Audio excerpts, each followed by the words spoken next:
Hey guys, how's it going? Today I want to speak about the subject of is the meaning of life the same for animals and humans? Well, if I'm talking about it, it probably ain't the same. The thing is, you gotta understand that, well, animals live very differently than humans. They're often like hunting and living in the wilderness. At the same time, there's obviously also the domesticated animals and stuff like that. But because they don't have the opposable thumb like we have, well, the thing is that they're not really able to build stuff. Now, of course, we have chimpanzees, we have apes, we have different other kind of animals like the gorillas and all that, and they do have hierarchy within their species, and they also have obviously the opposable thumb, and they also have the fact that they do use tools, kind of like us, in order to basically build things in a way, or maybe like open food and stuff like that. But they don't have that intricate kind of same way of living that we have, where basically we're building houses and we're building cities and we're harvesting stuff and we're using science and stuff like that in order to change things. That's basically very different than us. But then also they have also this other thing where they are actually communicating. They do use language such as sounds and screams and different kind of noises in order to communicate between themselves. But the thing is that they don't really have the same language as us, which you obviously know. But they did do tests with chimpanzees and stuff in the 50s where they were trying to get them to pronounce words like us, but then they basically don't have the vocal cords to do that. So they are different.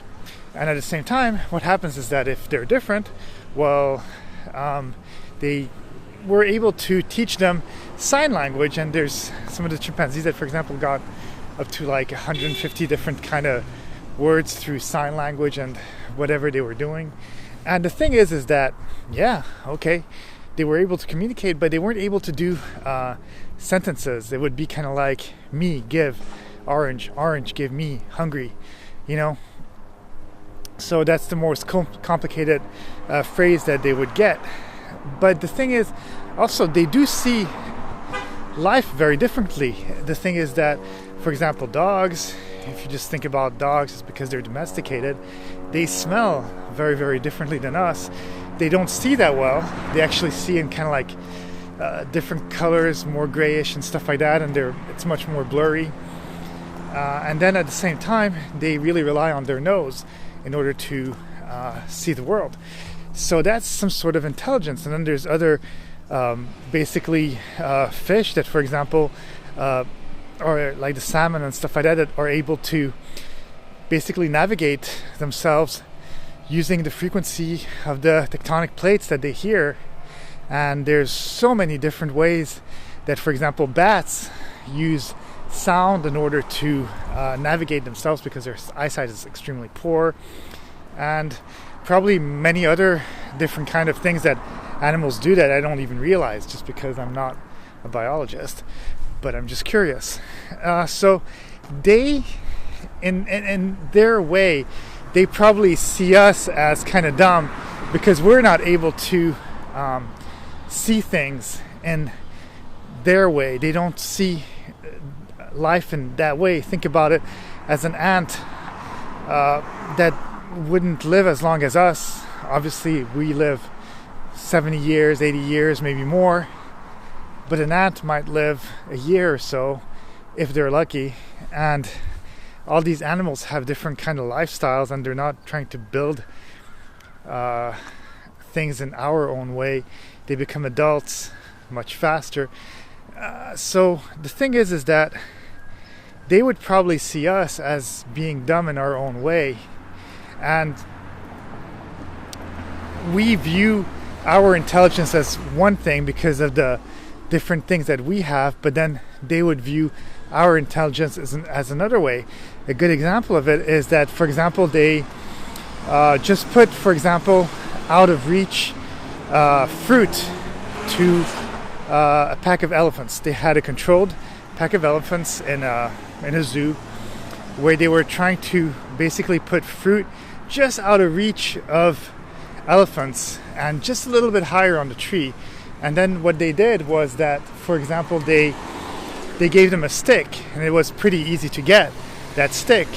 And with that stick, they were hoping that they'd be able to just take it on their trunk and just grab the stick and just like get the fruit off of the tree. Well, all of them failed.